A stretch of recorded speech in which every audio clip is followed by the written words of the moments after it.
Hello, this is Karen Johnson, and this is another edition of our Proctors Historical Committee tapings to preserve the history of Proctors. Today is September 30th, 2013, and we're very pleased to have with us today Melvin Mintz, who was one of the incorporators of Proctors and was very involved in many of its early years. So Mel, first of all, tell me, because you grew up in Schenectady, I'm sure. Yes. What were your earliest memories of Proctors? You know, it's 78. It's 78. You're asking me to remember. Well, did you come here when you were young? Yes, I did. I was born in Brooklyn, and I came here, I don't know, 7 or 8 years of age, and I've been here my whole life. And my parents had a business in downtown, and I ended up in the business, and that's history. But I remembered the theater, the movies, and then it became vacant, and then it was taken over, and it showed the the movies that Schenectady and we did not want to see at the time. I won't get into that. And then, of course, the taxes weren't paid. I think you knew all that history. And finally, the city took it over, and I was asked to get involved in the committee of Proctors. It was not my idea in any way. I had the business 3 doors down, so I was happy to get involved in what would happen with the theater. My involvement with Marty Moore, which I think you interviewed, asked, you had her, and she asked me to be on the committee. I don't know why, but you probably know more. Tell the truth. You were really an activist in downtown. Yes, but a positive activist. Let's because you could turn those words around. And also the Energizer Bunny, in a sense. You Yes. just kept coming and coming with well, different you know, plans. you put that so nicely, but I always used to say I'm like that mad dog that grabs hold of your ankle and never let go. Okay, so let's just set the scene. You had a very active jewelry business that was in your family, and it was really right next to what is Proctors today. Correct. It was a Crown Company and then Proctors, and we had the store there. And so I was very much interested in what goes on. And, you know, basically, like you said, and I said the mad dog, and you said the bunny, but I'm decision action oriented kind of an individual. If I've made a decision, or the group has made a decision, then darn it, let's take action. Keep talking about something and you never get it done. You have to do it. There were 5 incorporators of Proctors. Do you know how you got to be one of them? Big mouth, I think. Well, I was just curious because there were many people involved. Well, I was quite involved, but more behind the scenes kind of thing. How to explain it, how I got involved. I just did. I guess I'm more management and takeover kind of a guy. A lot of people don't like that, and I understand, and I can't change my personality, and I just got involved. I just did. I went to the forefront. I didn't necessarily become an officer within Proctors. I chaired committees and things, but how did I become an incorporator? I was there, and I got along with Bob Cohen. I was on other committees in the community. I was a president of the downtown business community. You don't want me to go through all the things I created. I did. It was my idea for the Christmas parade. I was just talking earlier about keeping the Motor Vehicle Bureau downtown rather than have it move out on the outreach of the county. So I was just involved, and that's me. Well, one of the ways you were involved at the time that Proctors was kind of getting its head of steam was that you were involved in a project called the 400 block. Correct. And what was your involvement in that, and what was it? Being a store owner on the block, and everybody had to meet together to create and say, listen, the malls were coming into being. We have to compete with the malls. And we have to revitalize the downtown. And Mr. Carl and Angelo Delario from Lafayette down the street, and Paul Eisenberg from the Squire Shop, and so forth and so on. So we formed a corporation, LeGrand Saris from Peggy's. He was president, and the people that owned the buildings put the buildings into the corporation. So that was limited, Mr. Carl and Angelo and so forth. I didn't own the building. I rented at the time from the Carl Company. And we formed a corporation, and we borrowed money from it was the Schenectady Savings Bank at the time. Boy, I remember these things, holy mackerel. And they gave us, I don't know whether it was $400,000 or so, and blah, blah, blah. But then things were a little difficult from getting people to come down to rent. We redid the back and opened it up and had a little pool and things, and did the second floors and so forth and so on. And it was a little difficult to get people to move into the downtown at that time. And then the presidency of Schenectady Savings changed, and that president, it became Northeast Savings, and then they wanted to call the loan, and I won't get behind all the negative things that went on, and so therefore it didn't flourish the way it should have to support the Proctors or the downtown. Now, one of the things I recall is that from the very beginning, the group that was doing the 400 block saw Proctors as An sort of asset. an anchor Correct. to the project, and they were quite involved in making sure it moved ahead. I wasn't involved from the 400 block aspect because I wasn't an officer and I didn't own a building, so that really relied on, if you want to get LeGrand Saris, he's the one. You had asked early before we got on air who I could recommend or suggest, and there I would get LeGrand, and he owns the Real Seafood out on Wolf Road. Yes, I remember LeGrand. You remember LeGrand, and he told was. my children they could sit in his freezer. Okay. And I told them they ate quite a bit, so we should leave them alone. You should, but give him a call, and then he could, I'm sure, tell you just what you're looking for. I was sort of removed because of the position. But the bottom line of all this was that because it was part of a community project, and Schenectady Savings Bank was an investor, a lot of things opened up for Proctors. Like Correct. the legal work that was done through Bob Cohen in Right. his office, Higgins, Robert, Byron, So Cohen. you know more. See? That was Right. free. That's right. There was Bob Grabner sat on the board for Yes, a I while, remember Bob, yes. representing them. So Yes.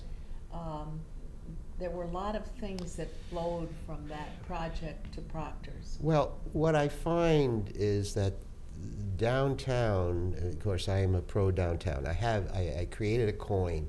Here I am boasting again. But as downtown Schenectady goes, I believe this very firmly.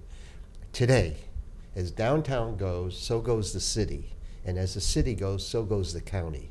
Because of the size of this community, the county, being so small, we're all interrelated very closely. And getting the public and the people to understand that is so important. They talk about the tax base and everything. And the tax base is really, to a great degree, the downtown. It's the tax base grows down here. The city tax base, people move in. I mean, sorry to say, to some people don't like it, but you're going to have people moving in, buying the homes and paying the taxes and in the county, and it's just all interrelated, more so than a lot of other counties in the state. And we have to support each other. And that was my thinking at the time, and it still is. Now, you had to go on the board. You were on the board. I was on the board. So what did you do when you were board Well, member? first of all, you had to create policies. That's one of the structure. And there were two major decisions that we made. One, all board members had to pay for the tickets. You didn't get the tickets free. I don't know what the board does today, but I think that should be the ruling. And the second thing was we were going to be on the board for only 3 years, and then we changed it at some point, I think, to 6 years. After 6 years, you were off the board to bring on fresh blood, if that's what you want to call it, but new ideas, better things. I never was an officer. Instead, I did other things. And here we go boasting again. I was in charge of a couple of different committees at different times, and I was on a number of committees. One was the Personnel Committee that I was on, and then What personnel do you remember having in those early days? Well, Dennis Madden, and I have to give him a lot of kudos because this was a gentleman who, if you needed him down in the furnace, he went down there and did whatever had to be done. He went from top to bottom to the middle to all over. And his door was always open to me. I never knew his door to be closed to anybody. And my role was different ideas, being in business as I was, and you know, some people have called me a forward thinker or a visionary, and I would go up to him and say something like, Dennis, what are we paying for when people charge with the bank? And at that time, I remember he said, well, Mel, we just set it up, and it's 4.5%. I said, call my bank. At that time, it was Marine Midland in the area, and we got it for 2.5%. So there was a savings of 2%. And I think we only did $40,000 or something the first year. And the next year, I think, was 400,000, something like that. Then one day in the middle of, it was hot in the middle of the summer, and we were talking on the board, you know, how we had to pay for oil and things. And I went to Dennis and said, do we have oil in our tanks? I think we had 3 1,000-gallon tanks. And he said, no, Mel, they're empty right now. I said, why don't you call the oil company and see what they charge today? He said, Mel, we don't have the money. Maybe they'll float us until October, because September the shows would start, and by October we'd have some cash flow and we could pay for the oil. So he said, okay. They were happy to float us, and we got it cheaper. And my thinking also was, because then they could go buy more oil. They would sell more. They could fill their tanks early on at a cheaper price. But then the prices all changed as the winter came along. So we saved money, and those were the kind of things that I did, I was involved in. On the, then I did chair the refreshments. They wanted me to chair that because there were some problems. The people that were actually running and people in charge. This is the candy. things you sold to the public. Right. And there were problems, so they love to give me a problem, and just to get the people to talk to each other and work together, because from Proctors and then the people that were the volunteers, and there were some problems there. So I just worked on things like that. I did behind the scenes because I had a business, family, and there were other people that were willing to take on the leadership role, and they never really asked me, and that never bothered me. So were you aware of the number of volunteers that were involved in this? Vaguely, but it was lots. I knew a tremendous amount of volunteers. It takes volunteers, and to the people out there who would like to volunteer, they should. One of my clients, she's always down here volunteering when the shows are on and things. Yes, people gave of their time. No one really got paid as far as the volunteers that I knew of at that time. What was the concession area a big revenue stream? It was an important revenue stream, at least at that time. It was an important revenue stream. Everything, don't misunderstand this, Karen, mayor, don't we're mayor, whatever. Everything was important, every single dollar, because you couldn't, to get the shows to come, you didn't have a letter of credit, as they called it, and they weren't going to come because you had to pay them, and they weren't sure you could pay them, so you had to have money. They have a nasty little habit of wanting to be paid before they came. Yes, or a substantial deposit, until we created an international letter of credit. That's what I'll call it. I don't know what they actually called it, but where any show in the world would come finally to Proctors and not necessarily have to pay in advance. But that took a number of years. Now, how many, I can't answer that question. But you needed that letter to get also international shows. And of course, the question you didn't ask is, we had to make a decision on that board early on. GE came to us and wanted to have their, I think it was their 100th anniversary. And I'm not sure whether it was $1,000 or something like that. I don't know, did anyone say that, explain that to you? Well, not the finances of it. Okay. But everybody, we have talked about it. Everybody wanted GE to feel an ownership in That's Proctors. correct, yes. So we said, we took the scaffolding, came down, and for a number of years, the roof there, portion wasn't painted. It became well, it sort of was something of interest already for people to talk about. And we took it down and we rented the theater to GE, yes. It was a great show, incidentally. Yeah, well. Up with people, a wonderful high-energy yes, show. And yes. several showings, and it was packed. Yeah. Now, did you go to opening night with Blackstone? Yes. Matter of fact, I have I was going to say, I have a handkerchief that he signed for my son, and we have it at home in a frame and everything with the signature. My wife just mentioned just the other day, she said, I wonder if that's worth anything. I don't know. Well, if you decide you'd like to make a donation. Well, I don't know. I do Well, donate to think it Proctors over. from time to time. So, did you have any unusual experiences the night of that first show? No. Well, it's an amazing thing because some people never knew what was going on and others noticed that water was flowing down the... Yeah, I don't remember that, Karen, at all. But Well, I never knew it until No. after. No, I'm sure Dennis or Marty might have Well, told we've you. had the story, but I just wondered, I'm kind of doing a survey to see, because there were people, they did such a good job of managing it Mm-hmm. that some people never knew. Right. And that's really the epitome Yeah. of management. I might have known, but it doesn't ring a bell, so to speak. So those are the main committees you were on? Yes, the personnel, to hire someone. We did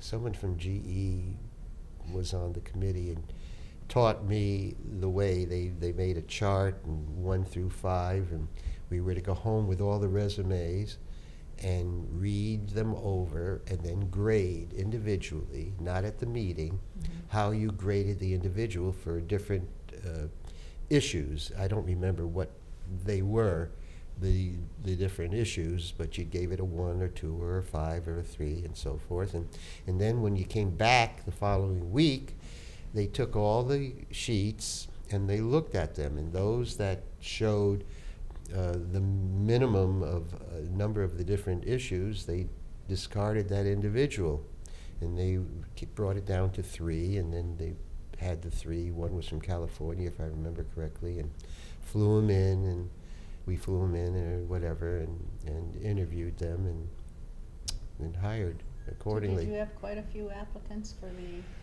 Didn't I guess it was I don't executive think we had a lot at the time. Don't forget we were rather new. And not everyone who applied was very brave, I would say. Yes. So Because this was definitely a startup operation. correct. Do you remember any fundraisers that occurred?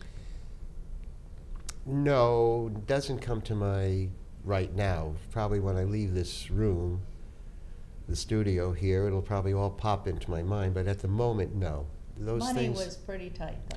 very, very tight.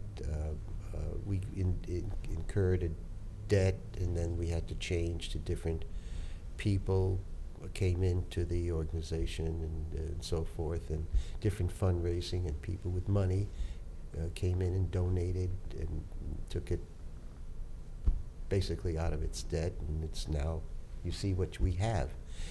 Schenectady came together again. Like I said earlier, it's one community, really. you know, even though everyone sort of, I'm going to get myself in trouble, but it's sort of provincial in a way. They want their areas in the county to still be their area, but basically we're all in this together, no matter how you want to look at it. Do you remember any of the individuals who were involved, like Kay Rosendahl? Oh yes, well she was the chairperson when it started up at, I think in the museum was where we met. And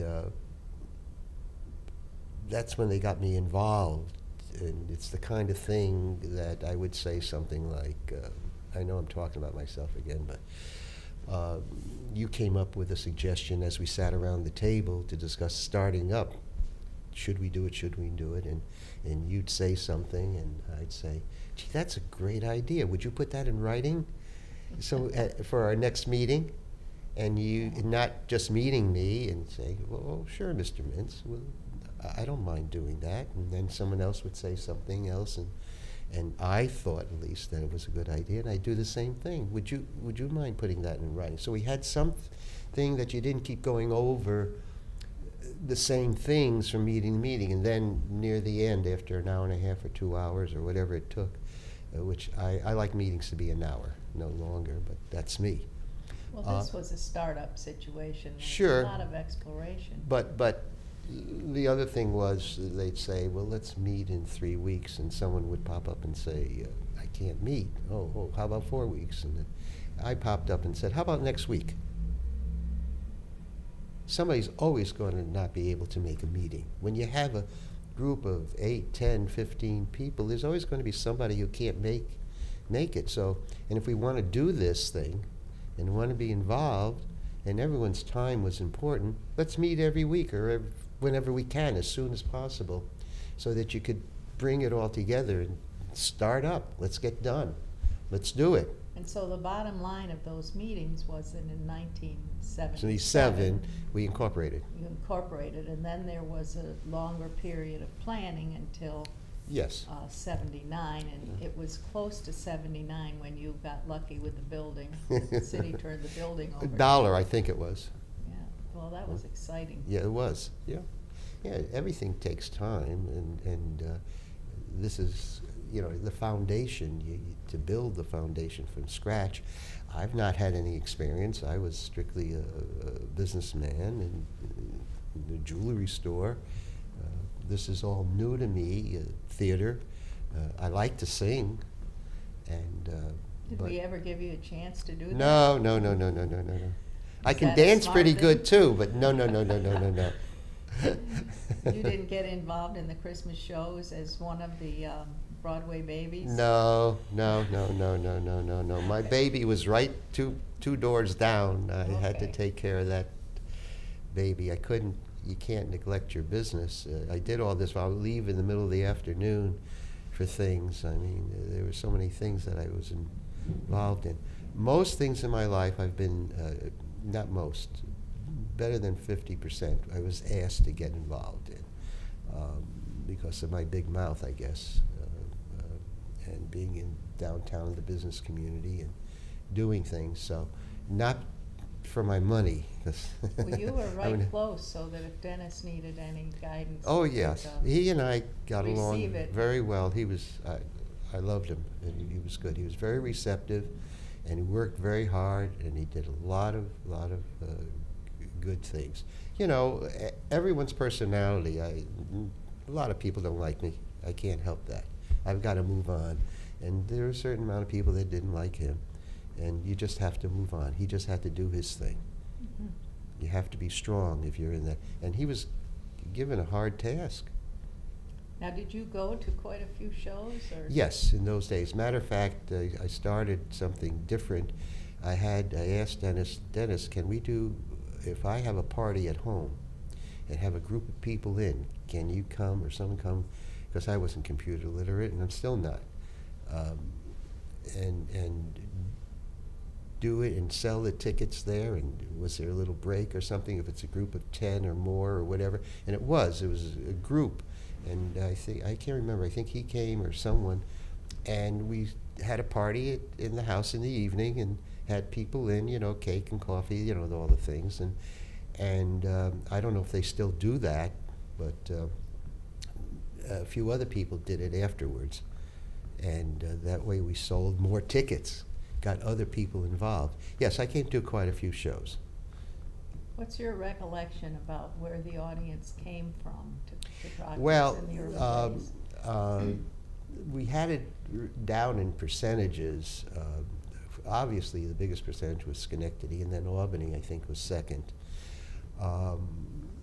They came from all over, but then the percentages went way down. I think the highest percentage at the time was 15% from Schenectady, and then you started adding a percent here, 3% there, 2% here. Albany, I don't remember whether it was 10% or what it was. But it took time. I do remember I'm going back now, not on the audience, on something that just flashed into my mind. We used to have meetings, a group of us, the theater, the board members, or I can't remember whether it happened when we were first starting or whether we were in existence already.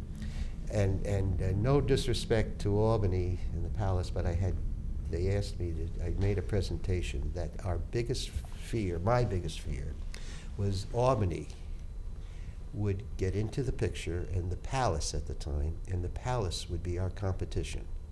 And then I remember a few years back here, Albany approached Proctors, and my fear came back again, because I won't get into naming the news person, but he said, Melvin, if Albany burps, the news media runs to there.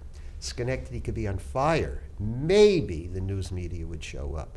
And that got me thinking that if the Palace became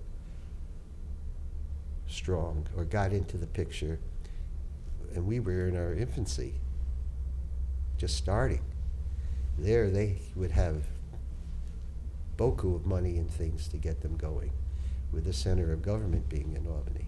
But it turned out that it took the Palace, I think, 20 or 30 years before it got off the ground. And this, Proctors, was solid.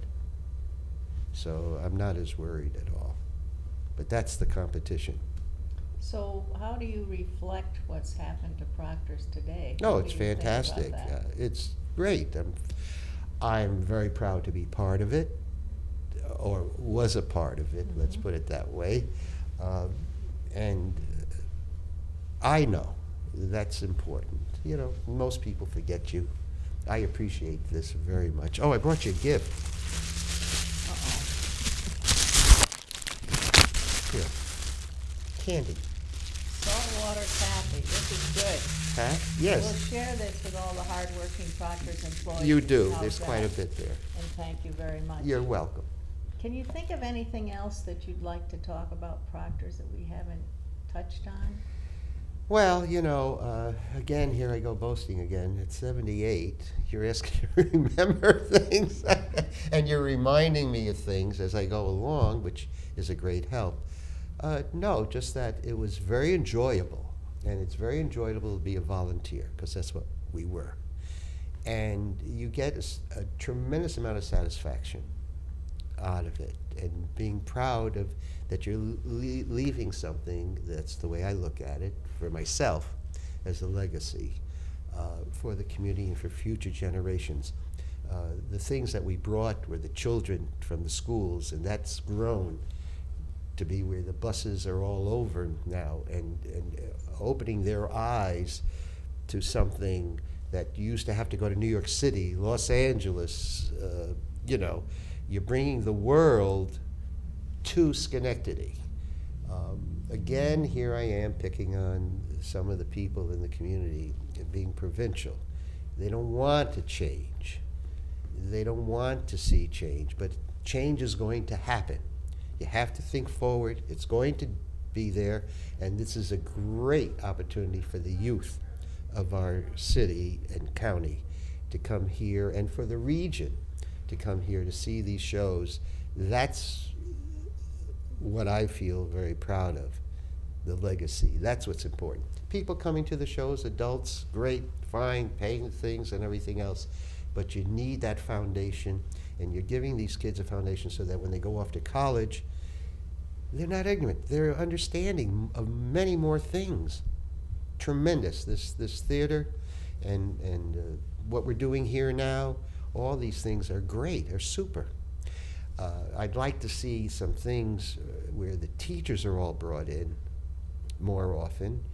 All the administrators and the teachers are brought in more, because there's also been some kind of, I don't think there's any today, but resistance to certain things. And I think the school systems should be brought into on that level.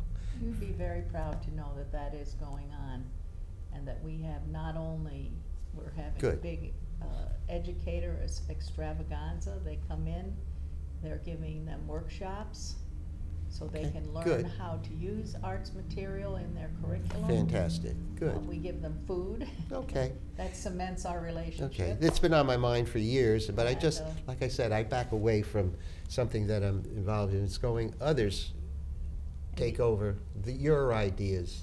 Everyone's here. And that's Well, why we have what we have today. Philip Morris is very Oh, yeah, he's strong. focuses on education as a very important component. Good, good. And remember that in the arts, there's no right or wrong. Every Correct. answer is good, it's creative. Right. And the idea of teaching children the confidence of their thinking and their opinion is really important. Yes, how they are. extreme, extreme. I believe in the, So we also have a class now that you can take in circus if, arts. if I had time. If you'd like to learn how to tumble. I Do wish, rings. you know, you know. this- Myself, I'm afraid of breaking bones, but you maybe would enjoy it.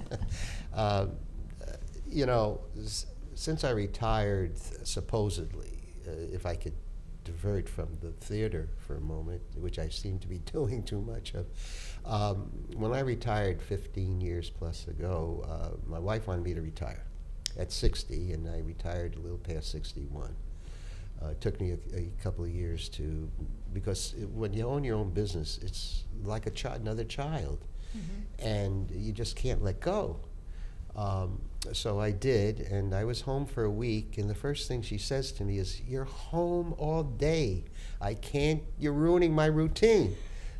I said, "But you wanted me to retire." So people were calling me at home, and I mean this nicely, but they were really driving me up the wall. They wanted to see me, and that made me feel great from the business standpoint.